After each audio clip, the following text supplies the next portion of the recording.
এরা হলো relative pronoun. Who, which, that. Relative প্রোনাউনের পূর্ববর্তী অংশকে আমরা নাউন বা নাউন ফ্রেজ অনুসারে ভার্বটি ব্যবহৃত হয়।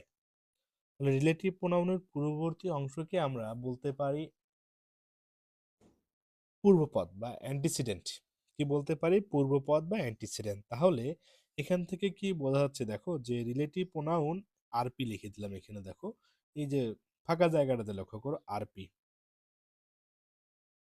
আরপি মানে রিলেটিভ প্রোনাউন, বোঝা যাচ্ছে? এই যে রিলেটিভ প্রোনাউন যেটি রয়েছে এর পূর্বে যাকে বলা হচ্ছে সেখানে পূর্বপদ। তাকে কি পদ বলতে পারি আমরা? পূর্বপদ বা অ্যান্টিসিডেন্ট। হুম। এখন এরপরে ভার্ব ব্যবহৃত হয়। এই ভার্বটি আবার দুই প্রকার, একটা হলো সিঙ্গুলার আর একটি হলো প্লুরাল। অ্যান্টিসিডেন্ট আবার দুই প্রকার হতে পারে, একটি হলো সিঙ্গুলার আর অপরটি হলো প্লুরাল। সবাই কি বুঝতে পারছো? তাহলে অ্যান্টিসিডেন্ট অনুসারে পরবর্তী ভার্বটি ব্যবহৃত হবে। এখন দেখো, যদি এই নিয়মটি ভালোভাবে বুঝতে পারো, 1 নাম্বার এবং 2 নাম্বার যে নিয়মটি রয়েছে, যে সাবজেক্ট ভার্ব প্লাস নাউন, এই যে হু, হুইজ, দ্যাট, এদেরকে বলা হচ্ছে relative pronoun. Who, whose, that. Who বসে ব্যক্তির ক্ষেত্রে, হুইজ এবং দ্যাট বসে বস্তুর ক্ষেত্রে। তাহলে এর পূর্ববর্তী যে অংশটি রয়েছে একে বলা হচ্ছে পূর্বপদ। পূর্বপদটি নাউন। পূর্বপদকে আমরা কি বলবো? সেটি নাউন। এটি হতে পারে সিঙ্গুলার, এটি হতে পারে প্লুরাল। ওকে।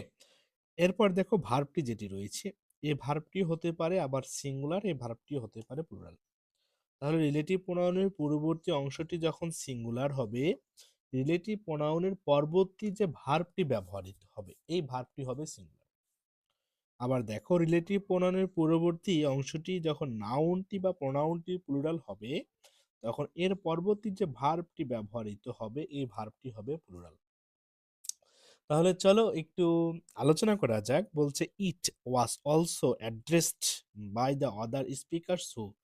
আচ্ছা দেখেন, বলছে আদার স্পিকার্স, স্পিকার্স প্লুরাল রয়েছে, তাই ভার্বটি হবে প্লুরাল। এমফিসাইজ যা ভার্ব রয়েছে তাই এর কোনো পরিবর্তন হবে না। আমরা জানি শুধু ভার্ব, এই যে শুধু ভার্ব, এই ভার্বটি হবে প্লুরাল। আর ভার্বের সঙ্গে এস বা ইএস যখন যুক্ত হবে ভার্বটি হবে তখন সিঙ্গুলার। আচ্ছা পিপল, দেখেন পিপল সিঙ্গুলার না প্লুরাল? পিপল মানে হচ্ছে প্লুরাল, এটি হলো প্লুরাল। প্লুরাল এবং এই যে হু হুইজ ড্যাড, হু হুইজ ড্যাড এটি হলো রিলেটিভ প্রোনাউন। এখন রিলেটিভ প্রোনাউনের পরে যে ভার্বটি ব্যবহৃত হচ্ছে এটা অবশ্যই অবশ্যই প্লুরাল হতে হবে।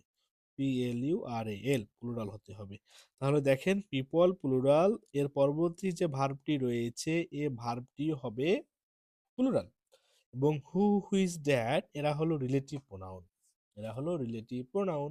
তাহলে এরপর দেখেন বলছে hmm, the pages of history be great. এটা তো বি ভার্বের ব্যবহার স্যাপার, আমরা জানি প্রিপোজিশনের পূর্ববর্তী সাবজেক্ট অনুসারে ভার্ব ব্যবহৃত হয়। এরপর আমরা যেহেতু রিলেটিভ প্রোনাউন নিয়ে কথা বলছি, রিলেটিভ প্রোনাউন হুইজ এটি ব্যবহৃত হয় বস্তুর ক্ষেত্রে। Who whose that smoke third person singular number, এই জন্য ভার্বের সঙ্গে এস বা ইএস যুক্ত করতে হবে। এরপরে কি বলা হচ্ছে? Ideal person who, person plural, তাই পরবর্তী ভার্বটিও প্লুরাল। ভার্বটি যেটি ব্যবহৃত হবে সেটি প্লুরাল হবে। তাহলে হু হলো রিলেটিভ প্রোনাউন, এখানে কি প্রোনাউন? হু হলো এখানে রিলেটিভ প্রোনাউন, যেহেতু কিল রয়েছে তাই থাকবে। কেন? যে পারসন প্লুরাল, তাই ভার্বটিও প্লুরাল ব্যবহার করতে হবে। The fair, the fair third person singular number, তাই ভার্বের সঙ্গে এস বা ইএস যুক্ত করতে হবে। যেহেতু পাস্ট টেন্স নির্দেশক রয়েছে তা সেহেতু এখানে ইডি যুক্ত করে দিতে হবে, আর কিছু না। এরপরে বলা হচ্ছে দ্য স্পিকার্স প্লুরাল, তাই ভার্বটি এখানে হু হুইজ ড্যাড রয়েছে তাই ভার্বটিও প্লুরাল ব্যবহার করতে হবে। Who is dad jobs plural, তাই ভার্বটি প্লুরাল, যা আছে তাই। হু ইজ ড্যাড এটি হলো রিলেটিভ প্রোনাউন, এর পূর্বে দ্য পিপল প্লুরাল রয়েছে তাই ভার্বটি প্লুরাল ব্যবহার করতে হবে। পিপল প্লুরাল, তারপরে ভার্বটি প্লুরাল ব্যবহার করতে হবে। তাহলে যেহেতু তোমাদের সঙ্গে অনেকক্ষণ ধরে কথা বলছি, বক বক করছি, বললাম কি পিপল, দেখো PEOPLE পিপল, আরেকটা হলো পার্সন, PERSON পার্সন। এই যে পার্সন হলো সিঙ্গুলার আর পিপল হলো প্লুরাল। ওকে, এনি ডাউট? এই যে বিষয়টি পিপল এবং পার্সনের যে বিষয়টি রয়েছে, এটা তোমাদেরকে মাস্ট বি মাথায় রাখতেই হবে। তাহলে এখানে যদি একটু সুন্দর করে তোমাদের আর একটু আলোচনা করি, এই যে রিলেটিভ প্রোনাউন আর পি লিখে দিলাম এখানে। আর পি এর পূর্ববর্তী অংশকে অ্যান্টিসিডেন্ট বা পূর্বপদ বলা হয়।